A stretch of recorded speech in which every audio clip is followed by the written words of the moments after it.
Welcome to the Real News Network. I'm Paul Jay in Baltimore.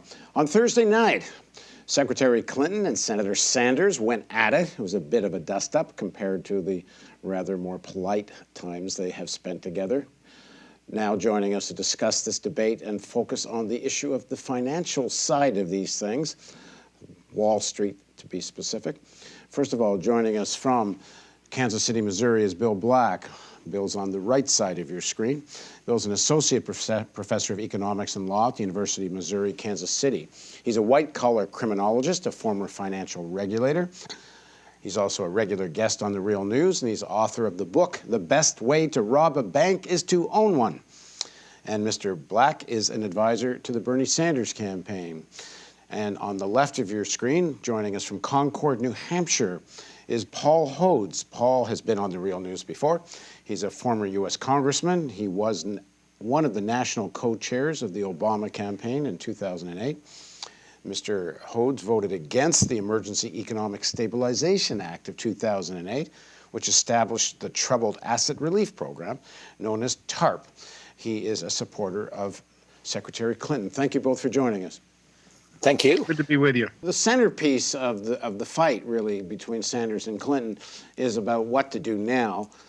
Senator Sanders talks about breaking up the big banks, and Secretary Clinton says Dodd-Frank is sufficient and needs to be implemented, with one caveat, which she'll add, and you'll hear right now in the clip. So here's what she said in the debate Thursday night. You know, let me tell you why. You may not like the answer, but I'll tell you why. President Obama had a super PAC when he ran. President Obama took tens of millions of dollars from contributors. And President Obama was not at all influenced when he made the decision to pass and sign Dodd-Frank, the toughest regulations. This is what I've been saying for the past year. No bank is too big to fail, no executive too powerful to jail. I believe, and I will appoint regulators who are tough enough and ready enough to break up any bank that fails the tests under Dodd-Frank. There are two sections there, and if they fail either one, that they're a systemic risk, a grave risk to our economy, or if they fail the other, that their living wills, which is what you're referring to, are inadequate. But I go further because I want the law to extend to those that are part of the shadow banking industry, the big insurance companies, the hedge funds, something that I have been arguing for now.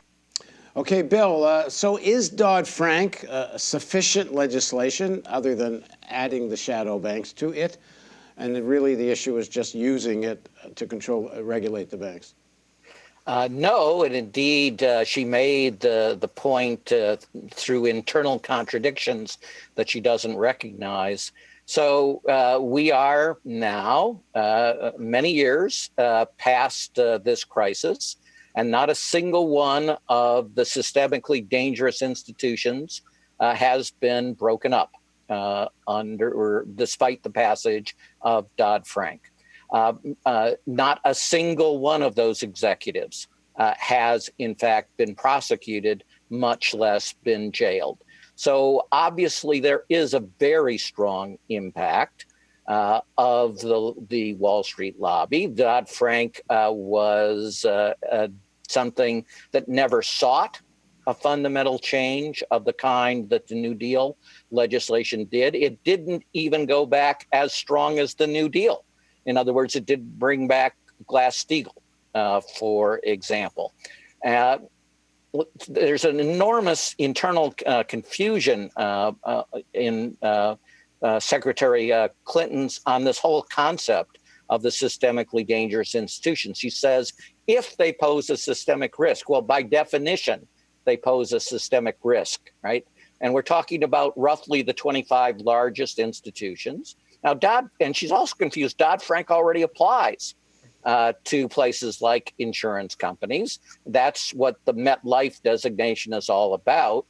And her analysis is a little subtle, is very dangerous in a litigation sense because it tracks the error that the district court judge just made in ruling against the MetLife being designated as a systemically dangerous institution. He said, well, it's not enough that their failure would cause a systemic risk. you have to prove basically that they already are doing something awful that will cause their failure, at least has some significant probability. That's not the test in the statute.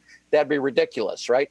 So we have 25 institutions that the administration is telling us are systemically dangerous, that when, not if, the next one fails, it will cause a global financial crisis or require a bailout.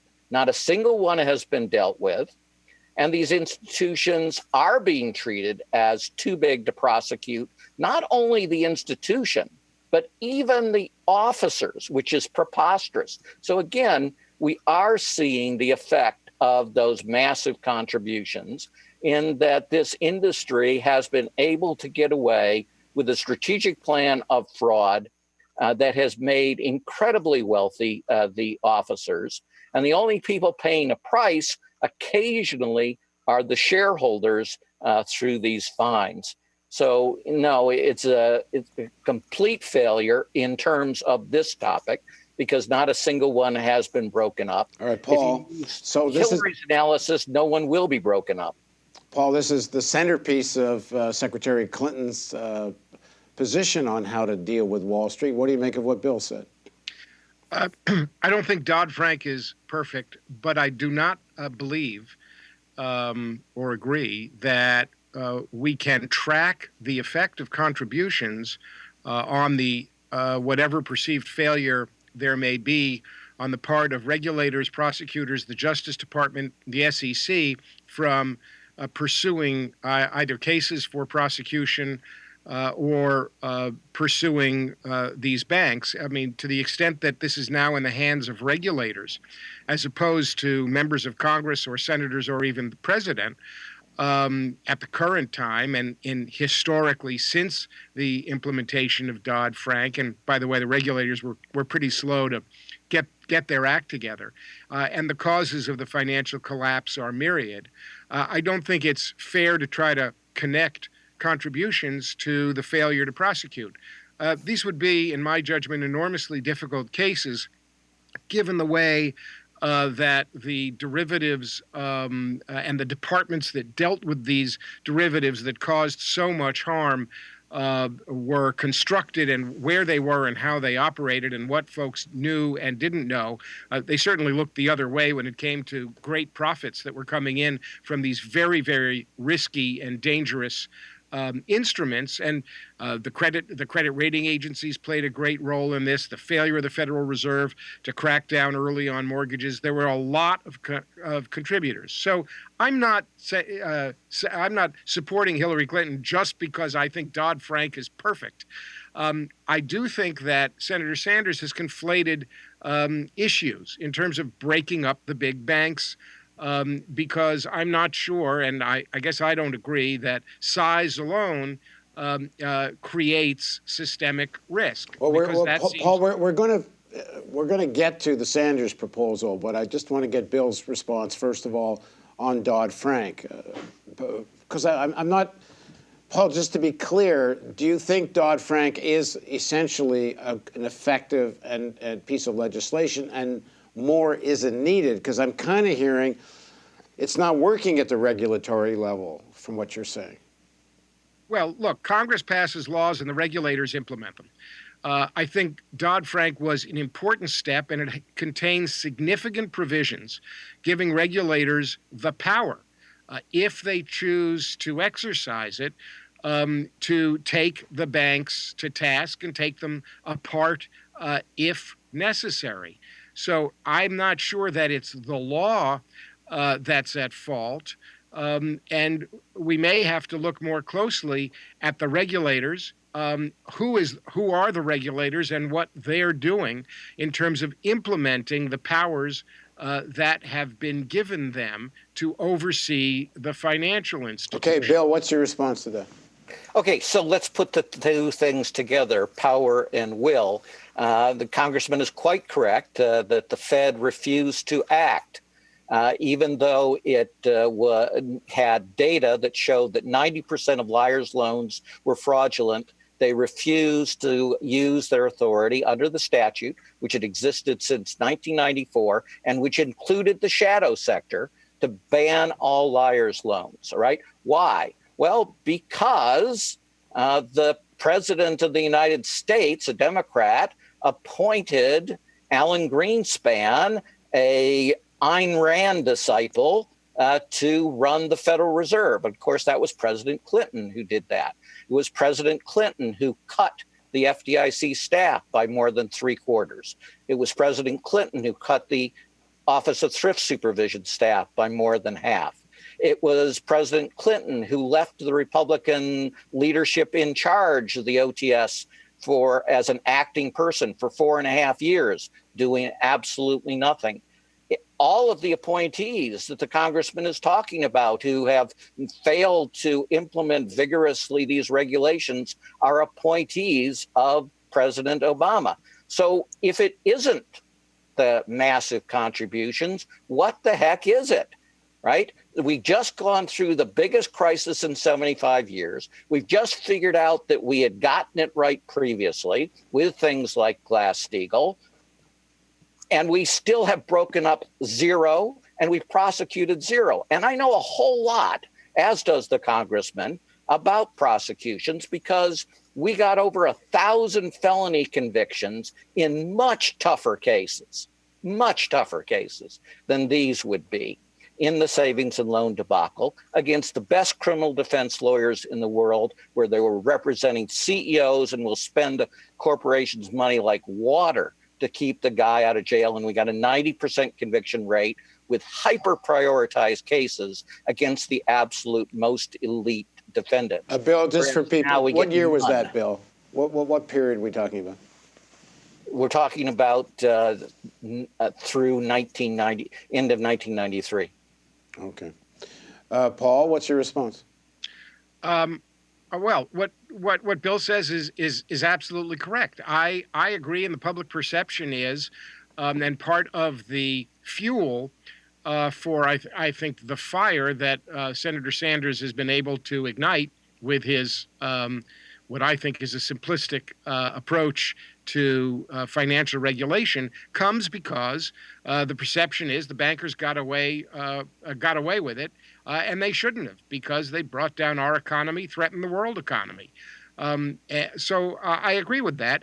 And by the way, I also have said in the past that I think Glass-Steagall, which I understand, and Bill, you can correct me if my understanding is wrong, I understand essentially disconnects or restricts the ability of banks who are investing to use the depositors' money for investments, which would be a protection for depositors in what have grown to be these giant financial institutions. I'm not opposed to bringing back Glass-Steagall. I think it would be a good idea. But I also hear from Hillary Clinton a very strong position about going after and prosecuting people, financiers, CEOs who've committed crimes. So I think but Paul, Bill makes the point that the regulators that you're critiquing on the whole were appointed by President Obama. We certainly don't hear a word from Hillary Clinton critiquing President Obama about his choices of regulators. In which case, why would one think there'd be any difference? Presidents have the option of appointing who they want when they're elected. So it's hard to know who a new President Clinton, President Hillary Clinton, would appoint. The problem with the regulators may not be the connection that Bill makes between contributions and the failure of regulators to act. The problem may be one of revolving doors and who is regulating and what their priorities are. I agree that those are important issues to deal with, and I mean I cannot predict. Frankly, I can't predict what will happen under a President Clinton or a President Sanders in terms of the priorities and dealing with those regulators and who they are. Because you also have to look at the Justice Department and lots of different agencies when it comes to thinking about financial crime at the top levels. All right, Bill, final word on this part. Right. And so we could look at the history. When the Clinton administration came in, it shut down the prosecutions of savings and loans. And you can look at Hillary's economic advisors, who are the same old folks who are the ones who destroyed Glass-Steagall, who are the ones that created the regulatory black hole that the congressman was talking about in those financial derivatives through the Commodities Modernization Act in 2000. And you can look at who Bernie Sanders picks in terms of his advisors on regulatory matters. Which is one of them is you.